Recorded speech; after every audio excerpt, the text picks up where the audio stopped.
Hello,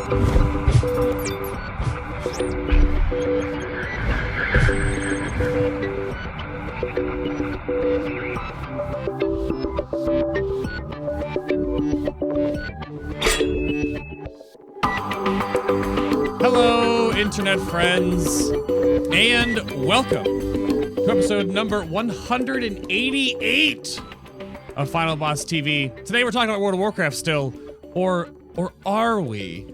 It's only 2 episodes left of Game of Thrones. Maybe we'll just throw the whole show away and just talk about Game of Thrones and just memes. Anyone on our free folk? I see you. But my name's Adam K, aka Bay. Thank you for tuning in to today's show. We're talking about Elemental Shamans, or the rise of the Storm Chef. I actually had to look up the kitchen hierarchy before we started the show, so I'll bring that up when it's necessary. But of course, I want to give a very special shout out at the beginning of the show to very special nerds and ladies that make sure this show can happen. So I'll extend my appreciation to those supporting the show, the stream, and everything in between. And that is my patrons over on the show's Patreon page. Without them, Final Boss TV would be a far smaller production overall. And if you like what I do here and you want more of this, then there is more of this. Over on the Patreon page, there are BTS podcast, the behind-the-scenes show notes. There is now the fully illustrated Cayna wallpaper that Tutron put together. We're doing a new wallpaper series whenever a end tier bot. We're not doing one for Uu'nat because he came out of nowhere, but we'll have one for Ajar going forward. There's a whole lot more. You can go check that out and keep the show rolling. Or if there's something more maybe physical that you're looking at getting and some bits and bobs, if you haven't heard yet, the show is now sponsored and partnered up with Corsair. So you can go check out the links below to Corsair or Elgato, a whole bunch of bits and bobs for your computer pieces and parts. I actually just started getting all of my build together for my new double PC setup with Corsair, and I just got my cart sorted through them. There's a ton of stuff on the way, and you can check all that out down below the stream here on Twitch, or of course, if you're on YouTube, you can do that as well. So the kitchen hierarchy. It feels weird, but we're starting with apparently just a customer in the kitchen. Cayna, welcome to the show, sir. Hello. Lads, what's up? Welcome, Corsair Brotherships. Yeah. Using my Corsair headsets. Yep. Typing Same. on my Corsair keyboard. I like with my it. Corsair mouse on my Corsair mousepad. So wait. Are you helping me promote Corsair, or are you here to talk about Game of Thrones or Elemental Shaman, sir? What do you? All three. All three. Sure. Okay. Chat brings up, do you have Corsair hair gel yet, or body wash? No. I use this. I use this. Oh, goodness. Next up in the kitchen hierarchy, we do have one of our chef de partie. Sham, welcome to the show, sir. Welcome back. Hello. I serve Cayna his spaghetti. Yes, it. Look, one question I have to have you taken Pringles yet and made it into a noodle base and made spaghetti, but Pringles noodles? No, but that is an excellent suggestion. I'm going to get right on that. After the show, I'm in the kitchen.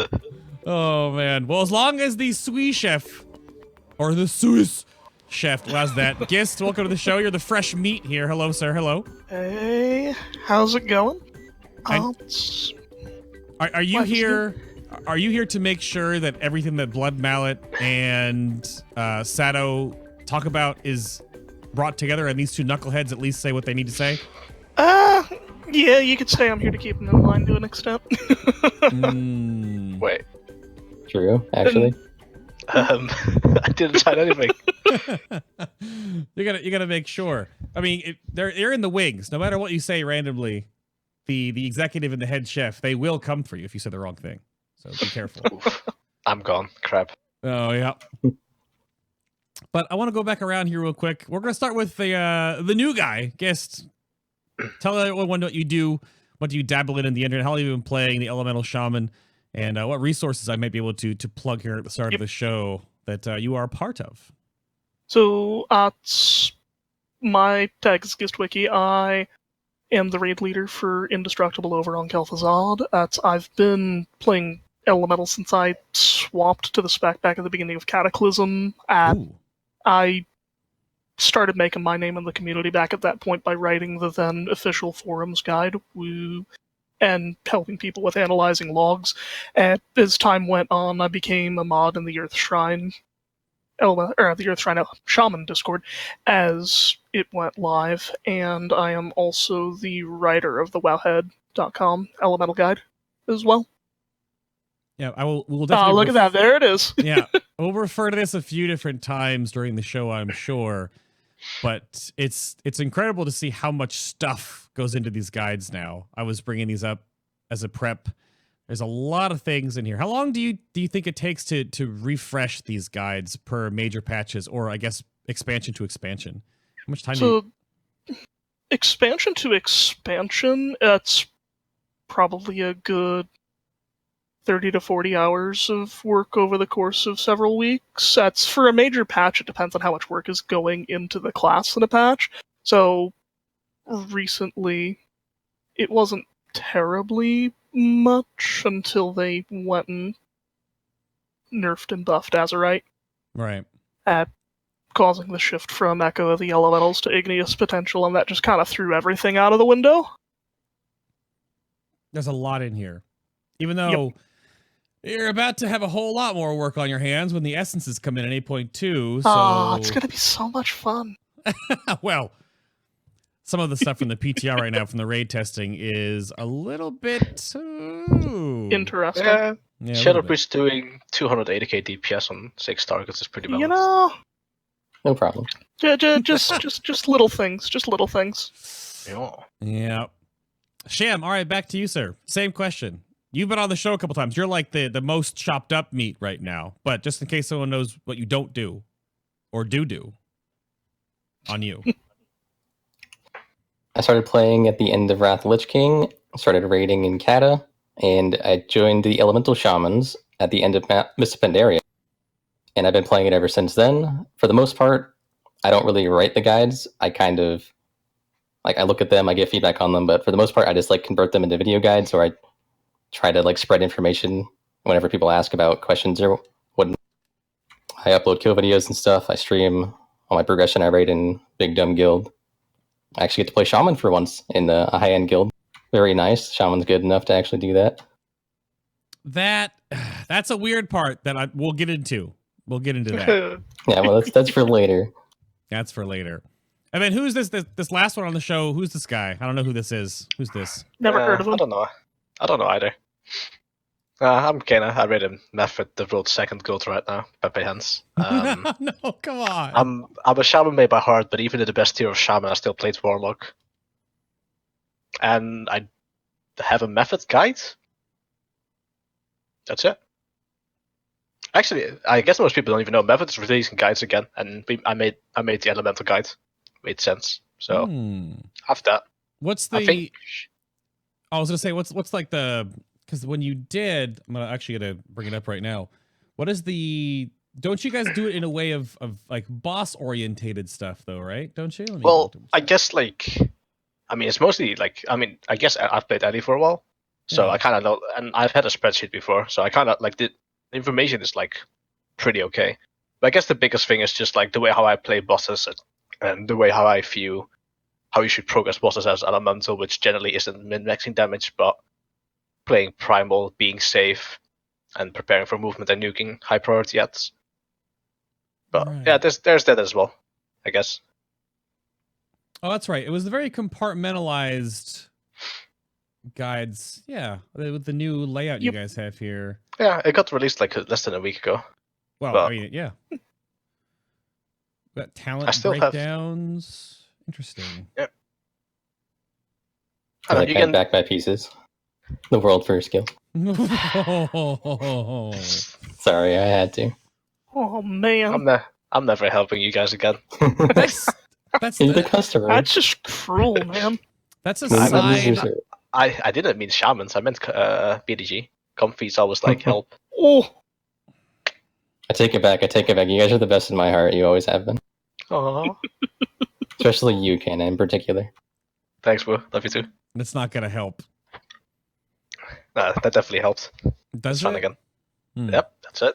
Well, at the start of the show here, before we get into anything else, I wanted to have a little bit of a moment of silence for those that were taken from us before their time. So just join in with me in chat. No emotes in chat, no talking. All right, this is a moment of silence.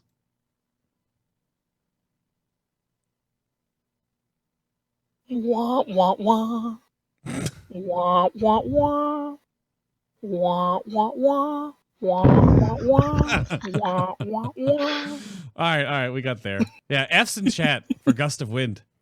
That's also respectful. Yeah, we gave it the moment of silence. We gave it the sad trombone. We'll get some F's in chat. I like it. If you got this far on the YouTube video, F in the YouTube comments for Gust of Wind. Poor thing. Yeah, poor thing. But all right, real talk though.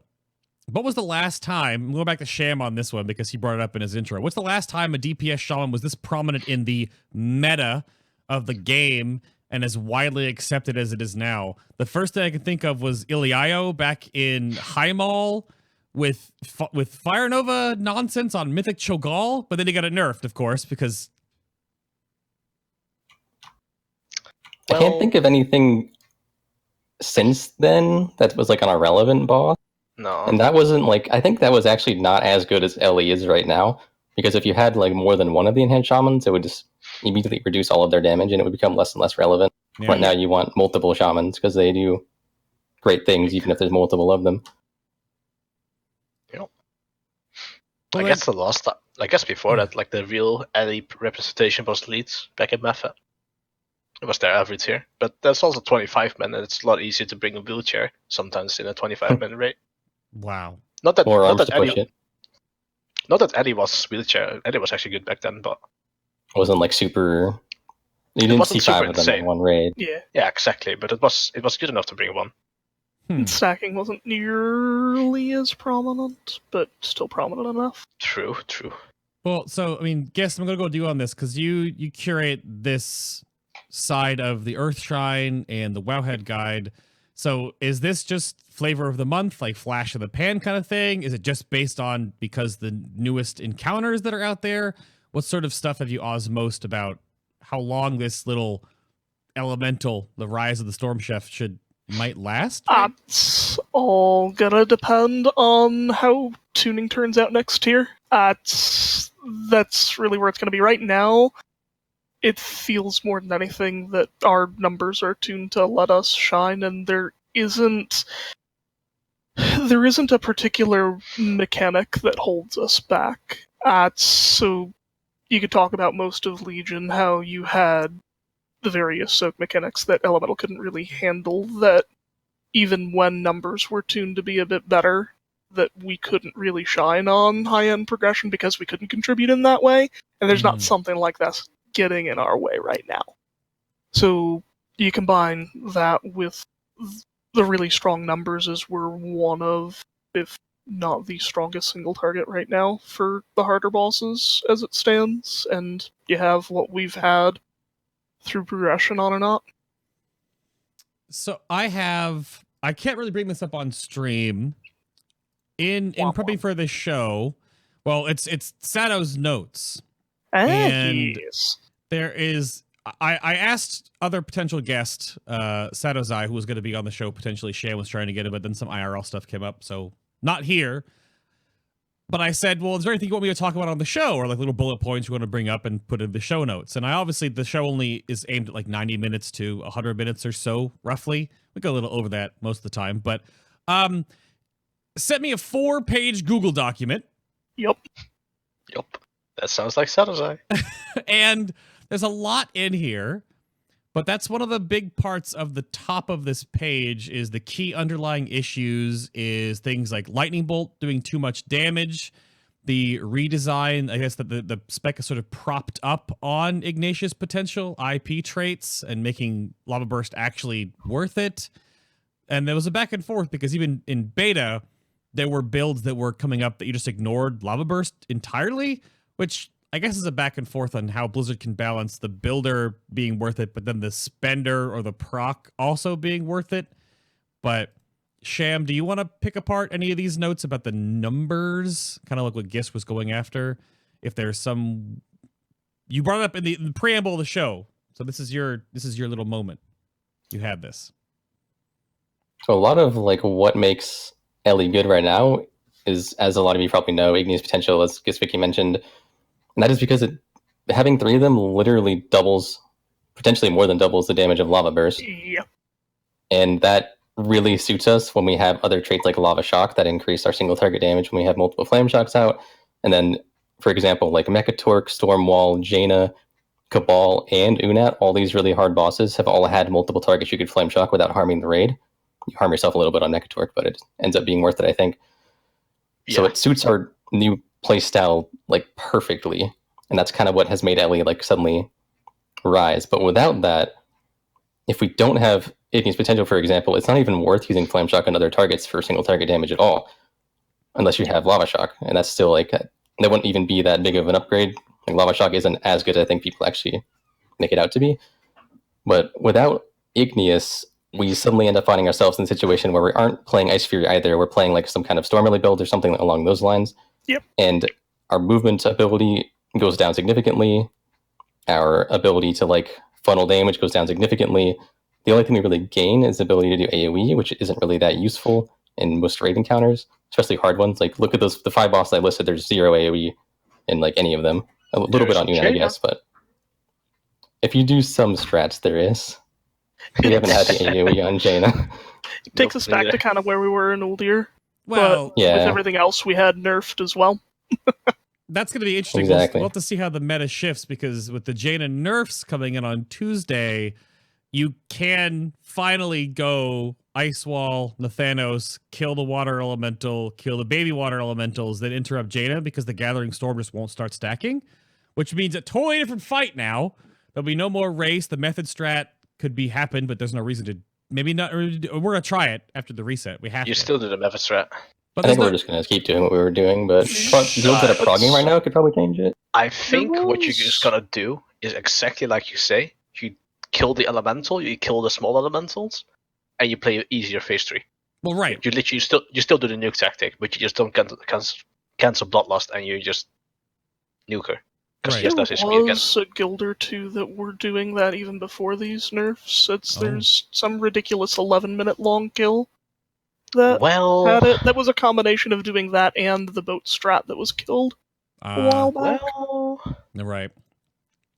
It's been a weird couple of bosses, right? Going from my coverage of Jaina post the raid race in London into the Crucible of Storms, and seeing how those bosses have changed and how that has given rise or fall to different classes and specs is why we're here today talking about, and why I moved Elemental Shaman up because of this. But so in my notes that I had, and to go off what Sham was saying, I have in here a whole bunch about the kit, right? Because it wasn't just the kit that Elemental Shaman was lacking, because you have potential for AoE group movement. You have one of the last ranged interrupts on a super short cooldown. Earth Elemental, a Super Biss, Onk shenanigans that rose to prominence, even though for the longest time Ian said it was a defensive, but now it's finally used as one. Farside, Bloodlust, AoE burst, single target funneling, extra defensive if you go Primal Elementals, all these things, right? There's more that are listed here in the notes, but it's not just, is it just numbers then? Because this has all been what Elementals had, and Cayna, for you on this, because you guys ran 5 Elemental Shamans. Was it mostly at some point you did? Was it probably that Blizzard just gave the numbers to the spec and then you're like, yeah, let's use it?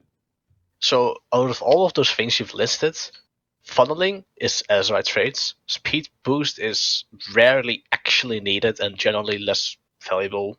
Like if you really need it, then sure you can bring them, but rest of Shamans are there. Yep. And they can run it.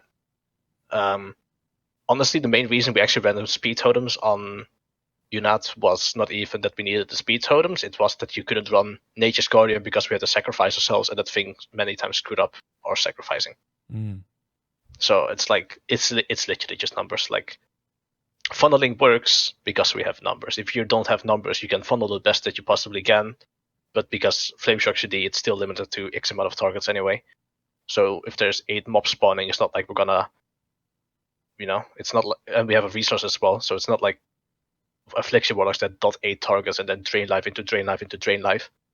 It's like we still only flame shock a couple, and then still only lava burst, and still do 20 stack earth shocks. So it's at some point it stops the funneling anyway, and yeah, it's literally just numbers related. I guess Ankh this time was situationally really useful, but it's the first time in my 3 years of Method that I've seen Ankh be this useful. Yeah.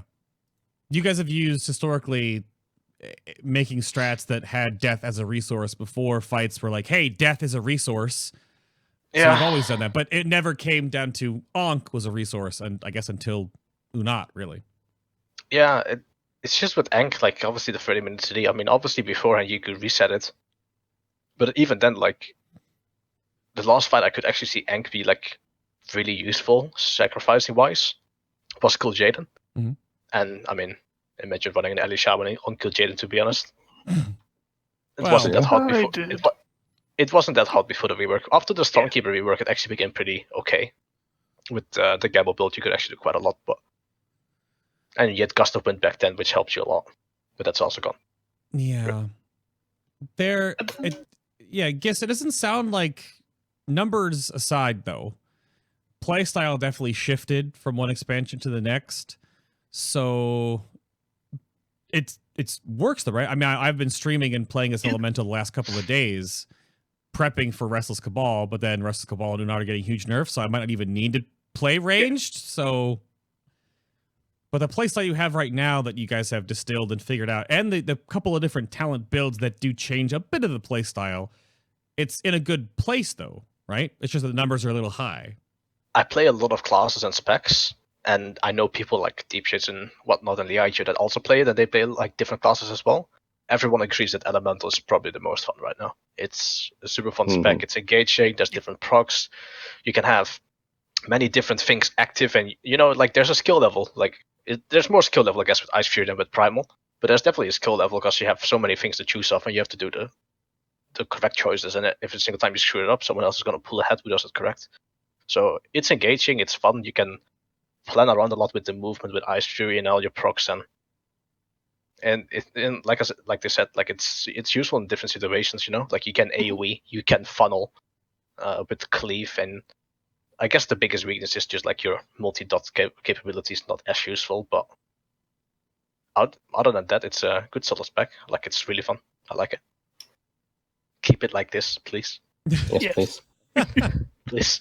That's agreed to keep it like this. They're the playstyle, at least. Right. Well, then how about a little bit of devil's advocate here then? The next point I want to bring up, guess I'm going to you on this first. So, All right. Ascendance is a talent. Rip.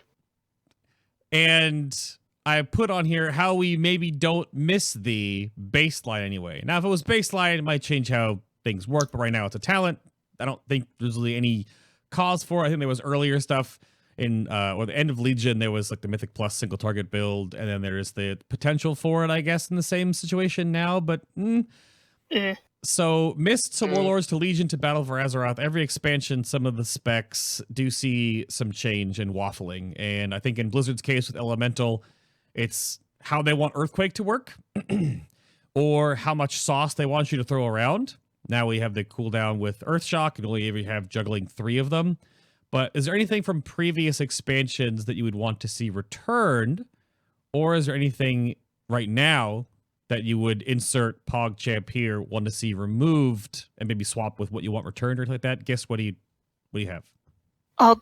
If we're gonna frame it in the context of Ascendance, like you kind of started that with, right? Then I don't really see us enjoying Ascendance at all while Lava Burst baseline is as weak as it is, and while the main cooldown itself is on the GCD without any oomph to it to begin with.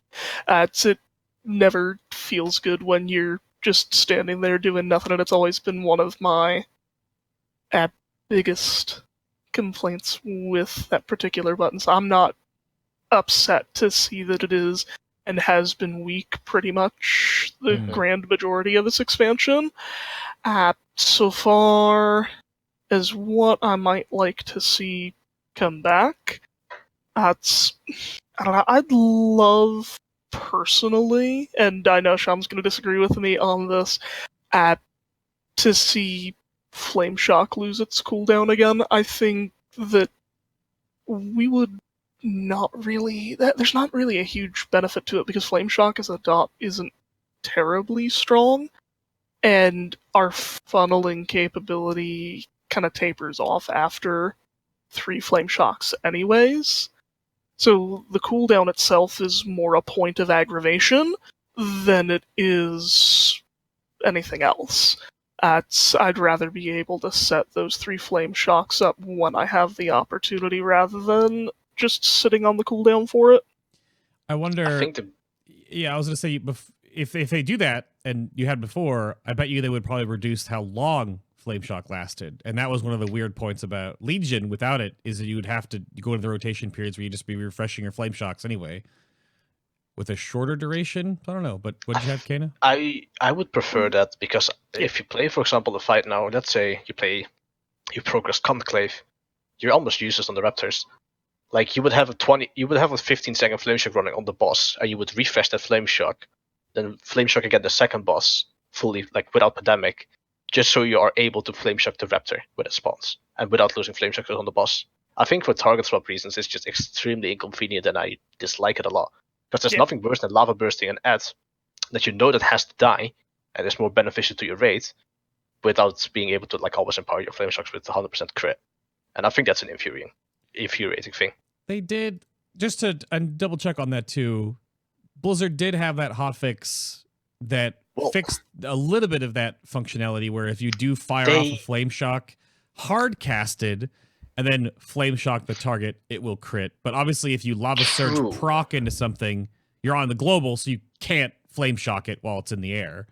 But I think that's still better than what they're obviously not doing anything, but they gave us too much taste. So it started obviously like Hellfire Citadel, where the big issue there was, like, that was a really prominent tier where target swap was an issue.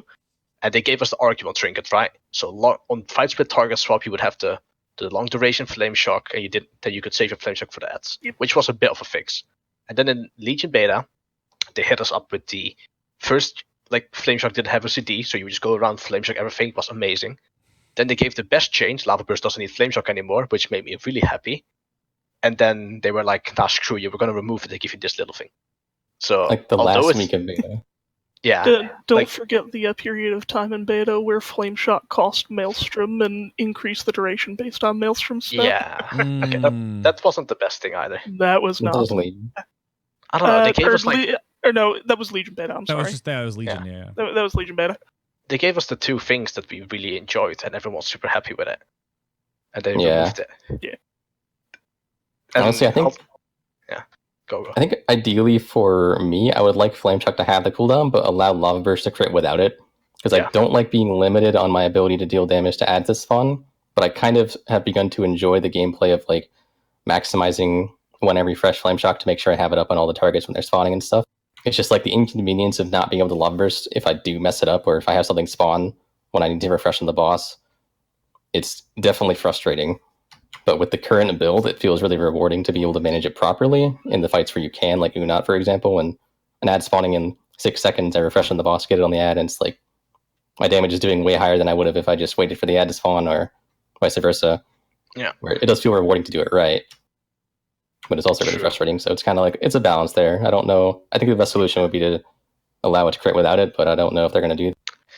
The thing with Untitled is also that the ads are alive for a while, unlike a fight where, like Conclave, where they spawn 10 seconds later to death. Yeah. Conclave is definitely a good example of that. Yeah. Important ads that you just can't do anything to. Yeah, you're just like tapping flame, like Lava Burst into the boss, and tapping the Frost Shocks onto and the Earth Shocks onto the Raptors. So like, well, Flame Shock a fire one, hope it lasts. True. So it doesn't sound like there's anything that's like super awful about anything right now. I think outside of the number back and forth to bring this up.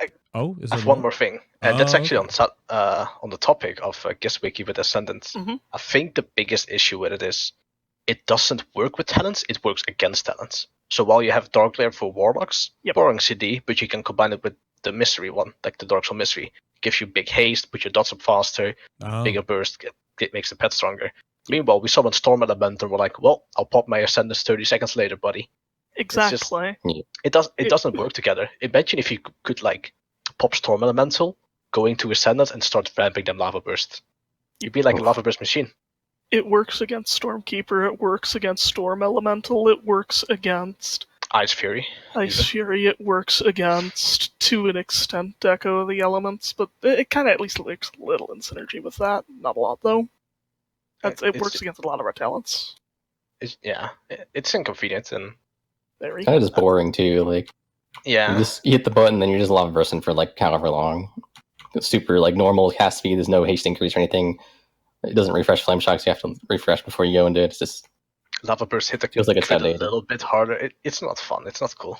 Yeah, it's an interesting one because Ascendance for Resto has a bunch of built-in, like the echoing of your healing, then basically makes you a healing tide totem as well. On top of the fact that you're also doing your healing, the Ascendance version has the ranged component for enhancement, rather ranged, and the armor ignore component, so it is just a flat benefit in that regard.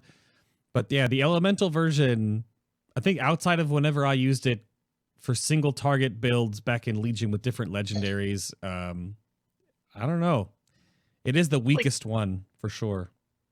It increases level versus damage by the % crit that you have, but it's not as big a thing as maybe it needs to be to keep the talent interesting. Well, that's the weird part about that is that Lava Burst by default in most cases will always crit anyway. So giving it some extra damage in that sort of Chaos Bolt style is neat, but you literally only get so many Lava Bursts cast in 15 seconds every 3 minutes.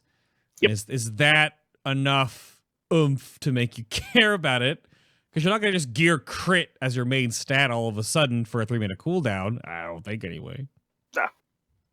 But there's a lot of other things in here too that Sato brought up about there's the Storm Elemental, Primal Elemental back and forth. I brought that up in my beta coverage as being super weird because the differences between Fire Elemental and Storm Elemental, whereas somewhat interesting, the Storm Elemental one, I don't know if this has been fixed yet.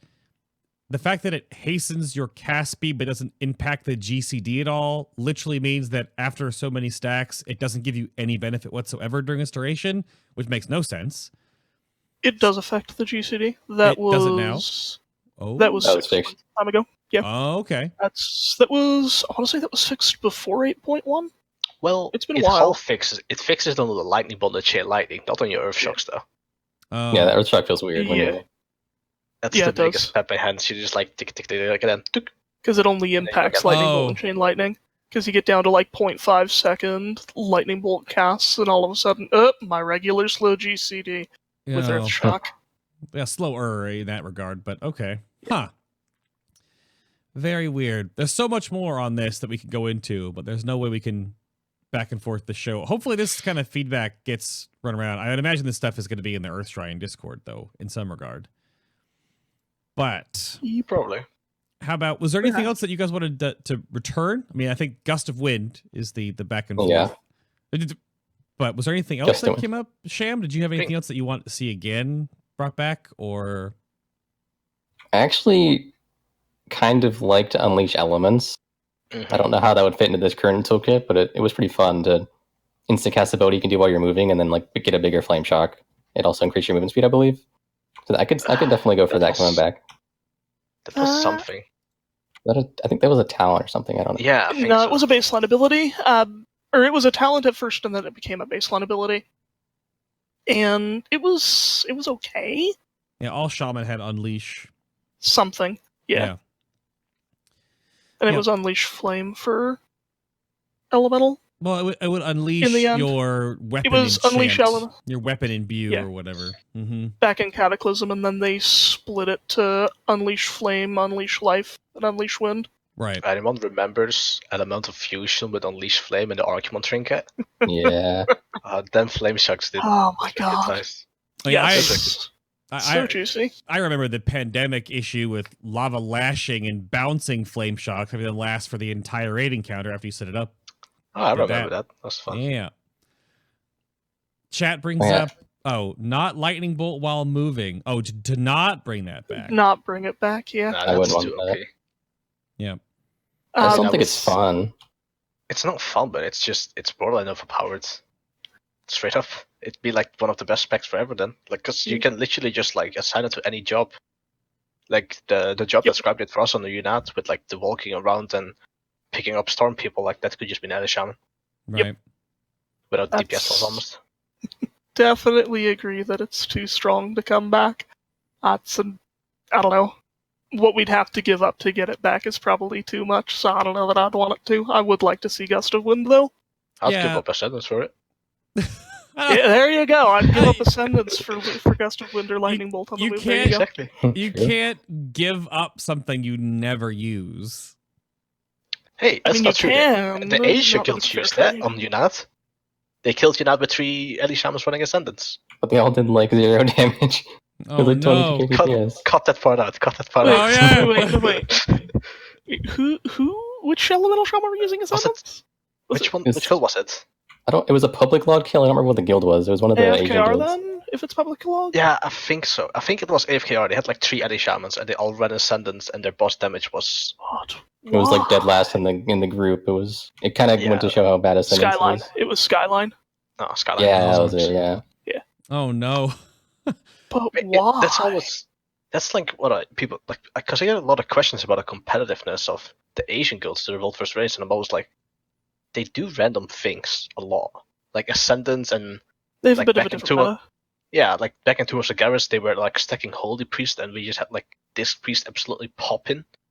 Like it's always weird how they have their meta. So There's a big language barrier, so it kind of makes sense that like there's a they couple probably of don't have Asian the people same that talk a career crafting lot. we do. Well, sure, but I mean, they're playing the same game. Surely they can kinda. I mean, they could even Google Translate a guide, I guess, and be like, Stormkeeper's best in all situations. Ta-da. True. True. But even like back in like Legion, we had some LA shamans from like AFKR that were playing builds that like none of us played, and they were doing really well with it. Like sometimes they just find something. I actually remember that doing that to you, PTR. Do you remember? I think it was Uldir, Mythic, It's fetid. Fetid, yeah. I was running the Yeah. weird talent build. I was beating it. Yeah. In my own guild testing. True, actually. So We're skipping. not only are you the Storm Chef, but you're also this weird circus juggler now. And just to touch on this a little quickly on the teeter-totter build, and Cayna brought up this, how it's just really fun to play. Yep. And so Master of Elements, Stormkeeper, Ice Fury. And some would say it's really difficult to play, and some would say it's just very fun to play. How you can weave all that back and forth, and how, depending on how you use your lava burst charges, and to make sure you're putting the Master of Elements into the right thing. Yeah. So, give me a little bit of numbers though, Gist. Like, how much better is the full juggler build?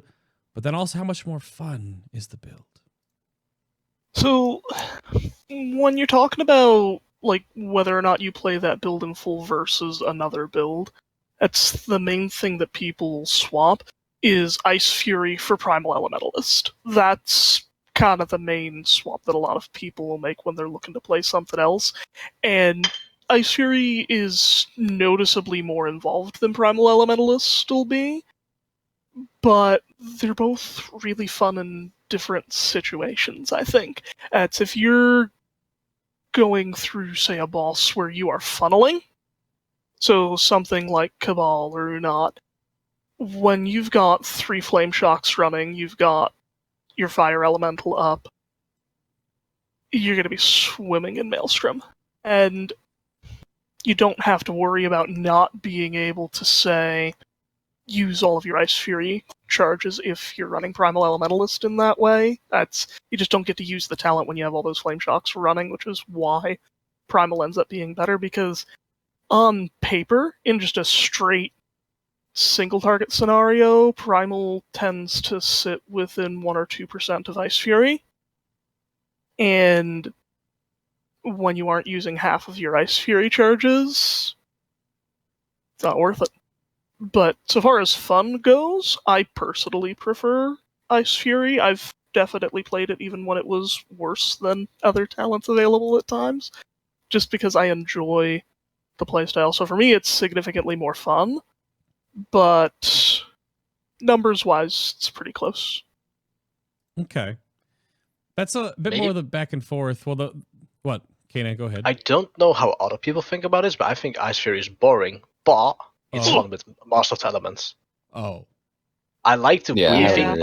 I like the Yeah. weaving and the min-maxing of using some of your Ice Fury stacks early, because you know you're gonna have other things come up, and then keeping the last two so you can try and empower those as much as possible. Yep. That I think is fun. But I think Ice Fury outright without Master is borderline boring, because it's just press button, press other button 4 times, so movement. Yeah, I agree with that. The Master of the Elements definitely makes it really fun. And just to confirm then, the whole Master of Elements juggling that is happening here is you don't empower with Master of Elements the Ice Fury cast, but you do on the Frost Shocks, correct? Right. It's like Stormkeeper Lightning Bolts, because it can overload, and it can, does more damage then it's Earth Shocks, then it's Frost Shocked buffed by Ice Fury, then it's Lightning Bolt. Yep. Right. And then it's Ice Fury. And then it's Ice Fury. Yeah, generally you don't empower that primary Ice Fury bolt whatsoever, if you can help it. That is You screw up. Well, yeah, so there's definitely a priority system. I can bring it up on screen. This is in the Wowhead guide that gets put together, because the next question that this taps in together is openers, because that's the one thing that I had to wrap my head back around again when I was learning the new Elemental and on stream last week, is just that the priority of where you drop all the things. So yeah, you plop down your totems, 5 seconds before the pull or so, you Stormkeeper. 3.5 or so seconds, you plop down Fire Elemental. Not while right-clicking the boss! This is actually another there's also, I'll say as you're going through this, there's a bit of a disagreement.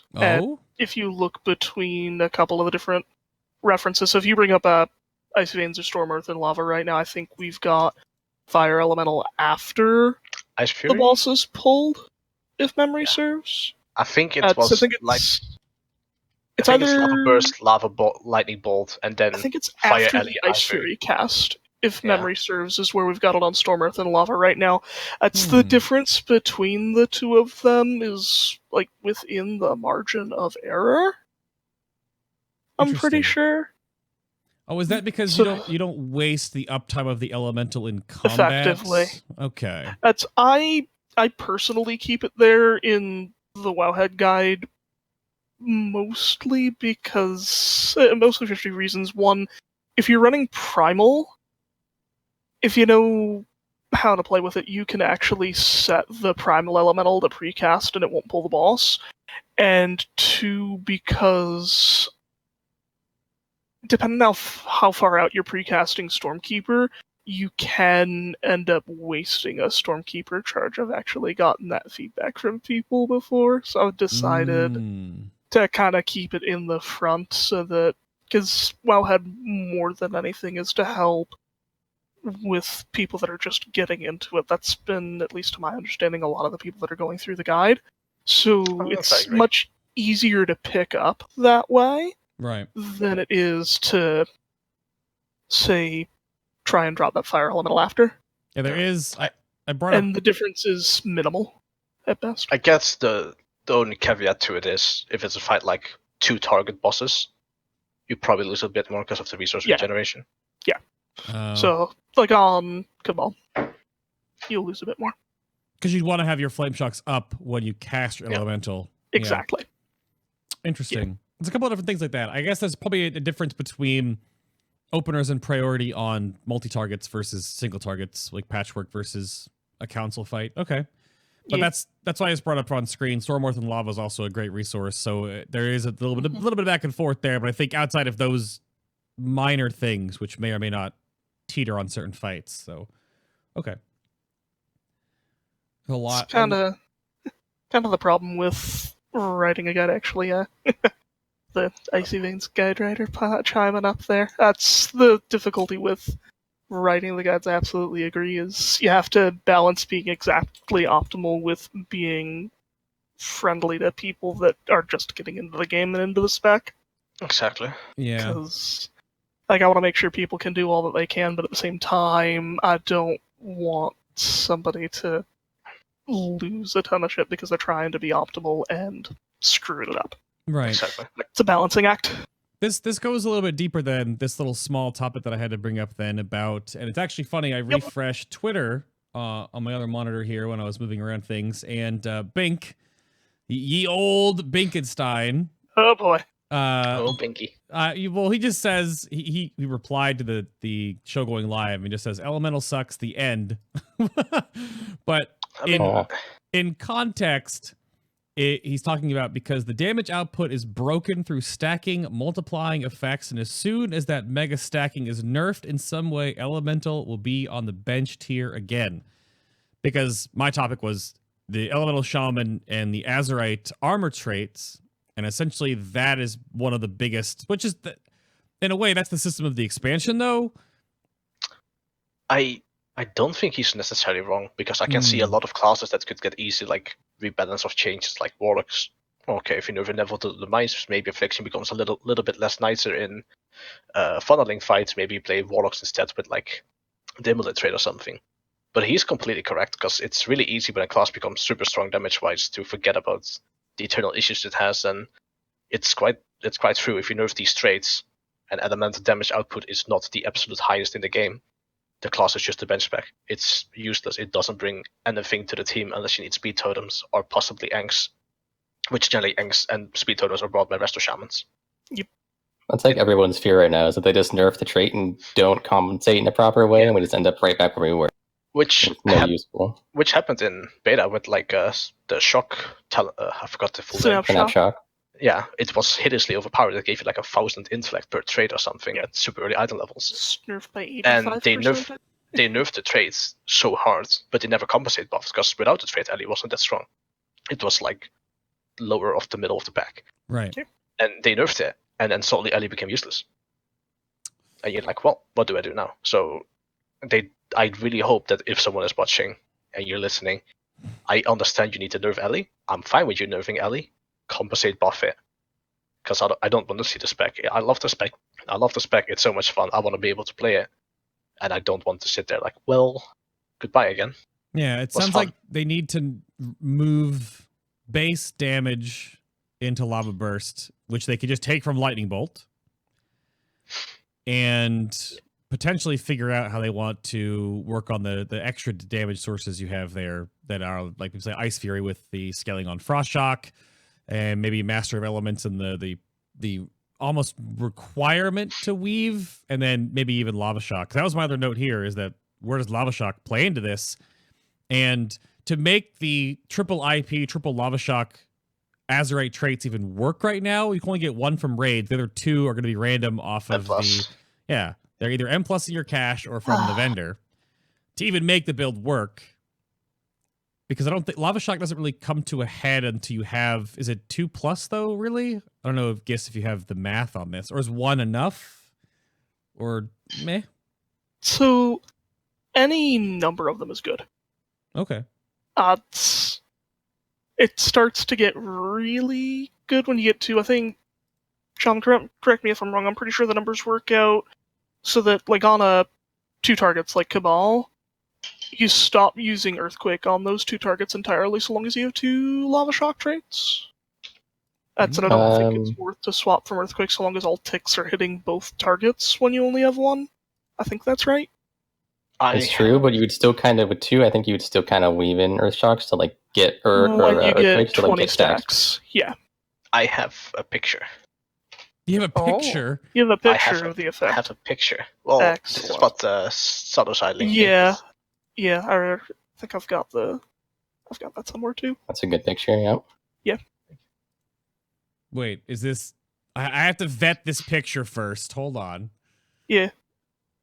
It's just a straight spreadsheet picture. I don't have that referenced in the WoW. I got the exact percentage value. Interesting. It's basically... because... That's kind of the core of it, though. A very common mistake that people do as well is because, obviously, the main response we give to people is sim it. And then they go simming Lava Shock. And I think even when you sim the traits, and you do it on 2 targets or 2 bosses, it will use Earthquake. So the trait obviously isn't that good. And like, oh, why are you using this trait? It's a damage loss. Yep.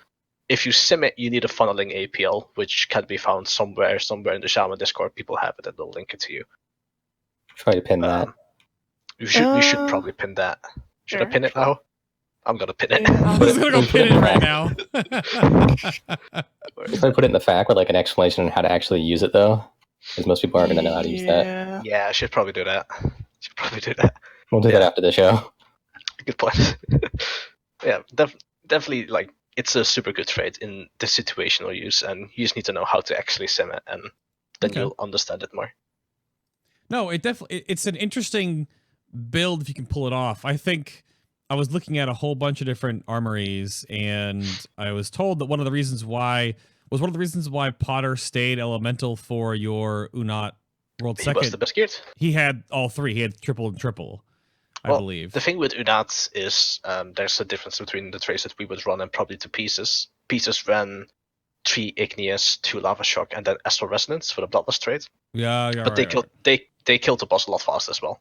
They killed 5 ads, and then they started nuking fully botsy, where we killed 6, and it was still quite a while because we were running 12 warlocks, and some of those characters were wheelchairs. So, right. But yeah, Potter. I mean, also the reason is we kind of just wanted one elemental. Potter was doing a good job, and it kind of was just between me and Potter and Celia. Celia had the better disc priest, so he would go to this. I had a warlock, so Cayna warlock was flying in. Yeah. Okay. And one of the wheelchairs mentioned. Yeah. And then the last thing that I wanted to go over here real fast, and I teased it earlier, but guessed you may have been looking at this a little bit more. 8.2, the Heart of Azeroth 2.0 system comes into play with the essences. All the exasperation comes into play here. I mean, some of them are super neat, and the potential to break the game wide open is very there. But is there anything that's coming to a head for Elemental, like use this major and only this major, or are there a few that look fun, or what have you guys figured out? Blood Mallet did a post on kind of all the things that he was thinking about for that on Storm, Earth, and Lava. That's the top post on the site right now, 8.2 synergies. Yep. It's the one that jumps out at me that I think is going to be real fun. It's the first one he actually has on the list there, is the potential synergy between the Memory of Lucid Dreams Minor and Aftershock. Because the current build that we have right now, that kind of Circlus Juggler build that you mentioned, is very similar to what we had that we were running in Antorus in terms of playstyle. The biggest difference is we don't have the actual gambling portion of it with Boots, Gloves, and Aftershock. And the Memory of Lucid Dreams Minor, which gives you a 50% chance to have a chance to refund 50% of the maelstrom you spend on things, brings part of that back, depending on what the exact proc rate of it is. So it's got some interesting synergy with that, and as you've got up there, Surge of Power as well is gonna be fun. No. That's the one I'm kind of keeping an eye on, personally. But the question is, can you combine them? Go to Major Perfection, the Minor Lucid, play Primal with Surge of Power, and then... You can't do Primal and Surge of Power, same tier? Well, I mean, you probably do Surge of Power then. Yeah. You can combine them. That's actually quite fun. Gambling with many elementals. Yep. Memory of Lucid Dreams, Aftershock, and Surge of Power is kind of the interesting synergy that I'm interested to see how it works out once they've actually got numbers tuned in place. Like how that's his conclusion post actually is ridiculous. There are a bunch of potential big synergies here, which is, I do believe this is part of the reason. And yeah, I know there's a lot of back and forth about, some of them are really boring and just kind of push the button, it does this. But I think that's what some specs need. They need that extra. Well, BFA, yeah. I'm not gonna lie, I really did enjoy having 100% uptime on 100% crit on my Shadow Priest. Oh, Of course you did, yeah. That makes sense to me. That was pretty fun. That was really fun. I'm just afraid of ending up like relying on RNG a whole lot again. I didn't like that. I like being in control of my damage. Yeah, I agree. With the current build, I feel like if I don't do good damage, it was my fault, and I love that. I love looking back and what did I do wrong? How can I? Yeah. I like the big thing that Blood Mallet actually tags on the bottom here is that Master of Elements may become one of the weakest potential synergies in the bunch. And right now, we had opened up a talk a lot about the Juggler build and Ice Fury and juggling with Master of Elements and weaving with the Stormkeeper and with the Frost Shocks. But depending on how the game might change in the next couple of months here, that is this part of the game, and that's going to evolve and change to something else in the next couple of months. I mean, as long as it evolves good, it's fine. I mean, the only thing that I have, and this is like a bit of a general concern along, at least in the people of Method, we're really scared for the next tier. Not in terms of like how difficult it's going to be, but it's probably going to become a class stacking fiesta. Because You think so? So far, the expansion, class balance has felt too far off, in my opinion, right? I think class balance has been a hideous joke. And I think this thing, although it can turn out really good, and I hope for it, I'm scared that this is going to break class balance even more, where there's going to be classes with such big niches that on any difficult fight, you're just going to counteract the difficulty with a niche. So, there's 3 bosses, DPS check is hard, 12 Shadow Priests, all doing 90k sustained DPS. There is a significant like 40-second burst phase, 10 Frost DKs, all doing like 80k DPS, single target. Like, there's just so many things that this empowers for certain classes that I'm just scared it's going to become a niche class stacking thing. And I hope they can tune it, and I hope it's going to be interesting, and I hope that you can change them around and they're not going to be too cookie cutter. These are the best every DPS rolls and type of things. Right. I hope, but I need some believing kind of, because I've lost it a little bit. I totally agree. I'm just reading chat here. It's definitely a back and forth because there are. I feel like I've said that a lot this show because of the current state of how it is. Certain Azeroth for certain specs is just way better than others, which is just how the whole expansion's been. I think essences are too general to be balanced well. That's a tough part. But some really unlock the potential of some specs right now, and we'll see. A bit too much. We'll see, I guess. The raid testing just started. They've only tested 4 bosses so far, I think. Yeah. Sounds right. I've been there for one. The first boss is generally harder than most of the bosses in the Battle of the Soul lore. Nice. The second boss that we tested couldn't be killed because it, That happens in raid testing. That sounds like PTR to me. Yeah, the boss was supposed to get a shield for 75% of her HP. He kind of got 200, which made it a bit of a 50 million difference. Bit difficult. No big deal. Just a little difficult. Well, I want to make sure we have some time to weave in some chat questions and get through the FAQ part of the show. So my guests can step away for a moment if they need to, while I babble about a few different things here, and then we'll bring in, if you have questions, save them for after the break. But again, I want to give a huge shout out to the nerds and ladies that support the show, the stream, and everything in between to make sure I can keep doing this. And if you want more of what I do, it exists. Today, I have a couple of questions already in the can for the BTS after show that goes up on the show's Patreon page, and that's just linked right down below. There are a whole bunch of things you can go follow along with if you want to see how the show is put together, and if you're interested in that kind of stuff, by all means, jump on there. And again, there is the Mythic Cayna 1080p wallpaper that Tutron put together. It's a full illustrated one. No, it's not the thumbnail art. It is a totally separate piece. But you can go check all those out if you want to see more of the behind the scenes. It's a lot of what this is. It's the show notes and the Patreon BTS podcast. You can go keep going back. This is the world first stuff that I sat down with the Method Boys, then the world second for Cayna with Limit. They keep going. There's a somewhere in this, if you want to dig for it. Oh, I couldn't even load more. There's too many. It's like a 2-hour discussion with Preach and myself on the weird state that Legion was in, which is funny to see how much of that actually has come full circle in a different way, but how class balance and Cayna just brought it up and all this. So you can go find that if you like. Then I'll listen to more of me talking about World of Warcraft with my guests that come on the show. Additionally, however, if you want to support what I do here, and you want a more physical sense of it, you have some computer bits and bobs you want to look at, then the links down below to Corsair and Elgato, soon to also include MSI. You can go check out the links down below and grab yourself. If you have any cases, keyboards, I know a bunch of viewers of mine have said they're looking at different mice that have come up, and we're going to do this live like I did last time, because I'm getting this I just ordered the new, this just came out, the new Glaive RGB Pro. I'm ready. I'm getting through all of the different PC builds and parts put together for my next. I'm going to be doing a 2-PC setup finally. But the new Glaive RGB Pro, I'm all about this. I'm ready. So go check that out. Links are down below on YouTube or, of course, right here on Twitch. Just scroll back down if you want the show to keep happening. Feral Druids are coming up next on next Sunday's show. And potentially the week after that is the week that I'm going to be doing all my builds. There'll be an IRL stream of me putting everything together. There'll be like a studio room tour of how it all works out, all the madness.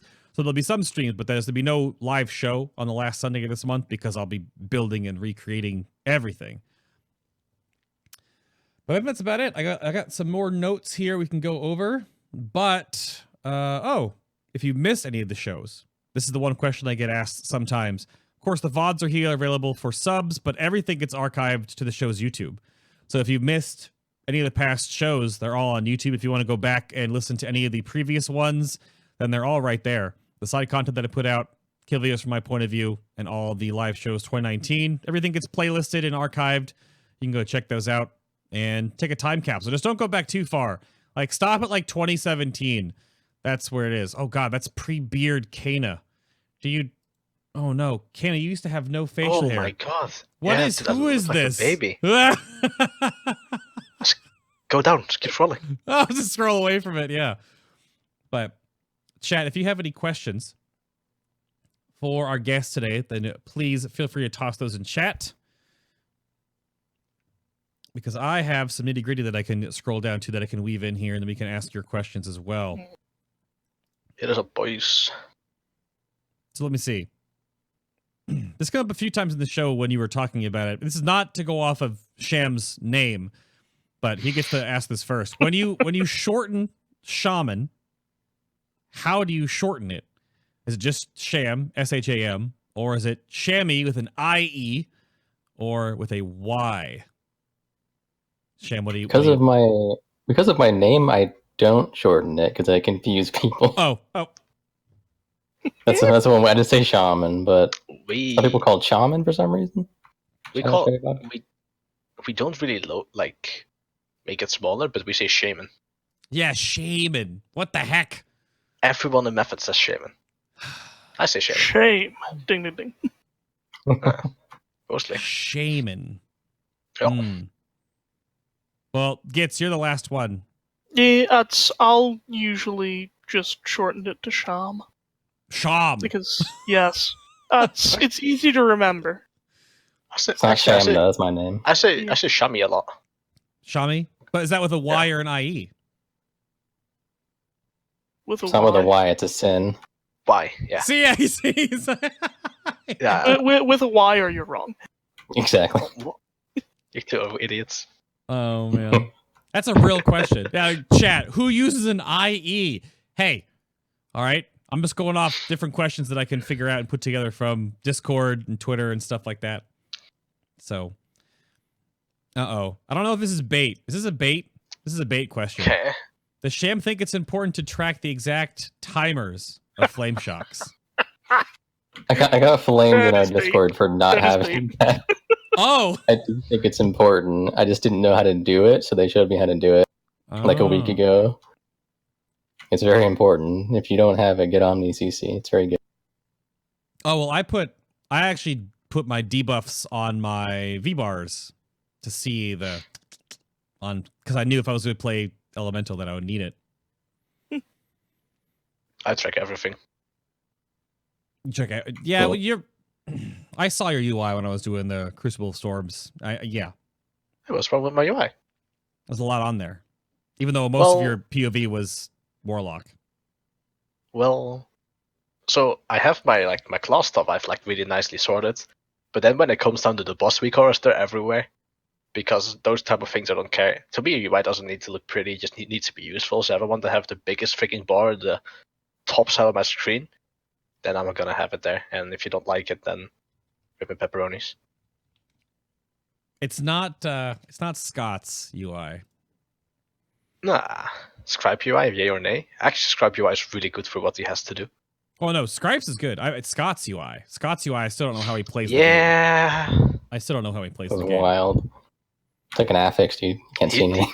Very carefully. Scotty's UI is the box UI. It's like this is your screen, and this is like what he uses. Yeah. Oh no. I have a question. I like Kiv's question. Do you like Kiv's question? No, you don't. I'm proud to announce that if I go to my a little bit less efficient set, I have 12 of them. Can I have the answer to that question? I want that too. You have 12 sockets? I can go to 12 sockets. It'd be a little bit less DPS, but I can go 12 sockets. I'm a priest. Got any more of them sockets that I can borrow? I have like 6 or 7 on my shaman and like 5 or 6 on my warlock. Oh no. I have that one you're not using on your priest. I could use it. Well, I have like 2. I did consider for a while before progress. I talked with Fikland and Scribe about this. If I could marry Fikland, so we were basically allowed to account share because we are family and we're relatives. So he's allowed to play my priest for progress. Oh my god. The big loophole. This was a consideration. What if you actually did that? I wonder what, like, the community it'd be backlash, allowed. or not backlash, but No, community who's that would have been hilarious. who's older? Well, Because just have the older one adopt the younger one. I think Kevin is older. I think he's like 24, 25. I'm not sure. I'm only 22, so. Things you do for progression. Just adopt everyone. Someone adopts someone else, so you're all families, so you can all... Yeah, don't do it. Kevin is a pretty boy. Whatever. Go adopts the whole squad. One big happy method family. I don't know about this. So, how about a stat-oriented question? We didn't really go over this at all. Guess I'll throw this one to you, guide writer extraordinaire. Mastery is in a weird place for Elemental, and kind of has been back and forth. So, how is Mastery shaping up in BFA so far as a secondary stat in the hierarchy? And or is there a way that you would suggest maybe that it could be tweaked to be not as... Oh, Bay, I have a nice touch to this. Actually. Oh, okay. On the method guide, I have go to like the stats and then scroll down to the mastery thing. Oh and no! You'll see it there. It's a really good picture, actually. It's a really good picture. Oh boy! I feel like I'm getting baited. I'm getting baited. No. It's actually useful for the subject. Let's see stats. Scroll down. So long as it is stream appropriate. It's stream appropriate. It's. I'm genuinely being serious. It's good for the topic because it has to do with the resource regeneration, which is quite off because people generally think it's 85 to 85 whenever you get overload proc. There's 85 damage, 85 regeneration, but that's not the case, and that picture shows it pretty well. Yep. They never really clarified in tooltip. It's pretty. Look at it. So that is good. I actually almost forgot about this. I could definitely talk a little bit about how aggravating that particular change was. So early stages of BFA, we were concerned, I think, as a community, because Maelstrom generation as a whole was really low. So if you look at this graph here, Ice Fury was the same, I believe, or Ice Fury may have been 24. Lightning Bolt generated 6 Maelstrom on the regular bolts. Lava Burst generated 8 Maelstrom on the regular bolts. Chain Lightning generated 3. And they went and they buffed Maelstrom generation. But they only buffed the regular spells for Maelstrom generations, and they never touched the overloads. But they left the tooltip on Mastery the same for a while, saying that it should generate half, which was causing a lot of confusion in the community at the time, and we asked, I couldn't tell you how many times for clarification on it, and eventually Blizzard just changed the tooltip to say that it generates less Maelstrom rather than saying it generates a very specific percentage of Maelstrom. So we assumed it was intended at that point, but that certainly contributed to how weak Maelstrom is right now. It's just a weak stat as a whole for us, and it has problems when it's strong. Right. It fights against itself as you get more of it when Mastery is strong. So Mastery, the primary benefit as a whole is you've got the extra spell Yep. that hits and the extra maelstrom that's generated. When you have more mastery, you are generating more maelstrom. When you are generating more maelstrom, you are casting more shocks. So more earth shocks that do not directly benefit or drive mastery at all.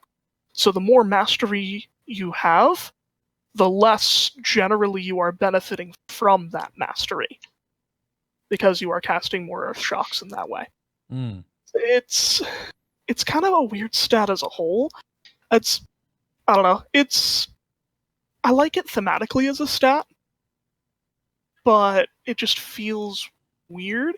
And what they did with just ignoring the Maelstrom version, or pardon me, the Mastery versions of each of those spells when they buffed Maelstrom generation early in the expansion has contributed significantly to making it what it is right now, and that is terrible. It's a weird one. You brought up shock, specifically Earth Shock, as the final spender to use in a single target sense. Yeah. But having more mastery and guaranteeing more chain lightning overloads gives you a more consistent use of Earthquake. That would be the case if Mastery didn't have a baseline 1/3 of its normal chance to proc on each chain lightning bounce. And that's another hidden thing about Mastery. Where is that in the game? What are you? It's not. The last time that was stated publicly was during the Mists of Pandaria beta, I'm pretty sure, in the theory crafting feedback thread. We've so weird. Tested it usually we test it once at expansion, and it hasn't changed since then, to my knowledge. Somebody may correct me later and say it's 1/5. It's 1/5 or 1/3, I forget which. I'm pretty sure it's 1/3, though. I think they said it was 1/5, then all of our testing showed it was 1/3, which was strange. That's right. So it's been 1/3 for quite some time now then, and that's why Mastery is so terrible for AoE more than anything, because there's just this hidden negative 66% modifier that you'd never know about without extensive testing or somebody who's already done that testing to tell you. It comes up not terribly often in Earthshrine, but it's a topic of conversation that used to be had every so often. Yep, that is a weird one. Just That's aggravating. I wanted to bring that up as devil's advocate because this is one of the little tiny things I've seen in my beta testing where I don't understand why they've done that with chain lightning. I think the idea in some way, shape, or form is you have the same average probability per cast, I guess, but that doesn't change that Mastery will always be terrible for AoE until they remove that modifier. Like the same probability per cast, but then every other stat is benefiting from the extra targets, so it's it's just not scaling like everything else would. Yep. Exactly. I think one of the issues with it is that if you look at AoE, most of your damage is Earthquake anyway. Yep. And I think if you would remove the modifier, Chain Lightning, your Earthquake, it would increase the damage a little bit of Chain Lightning, but mostly of Earthquake because of the extra resource. And then at that point, our AoE becomes really, really strong. Because it's already quite strong, right? Sustained AoE. Yeah. And then they're going to have to nerf it.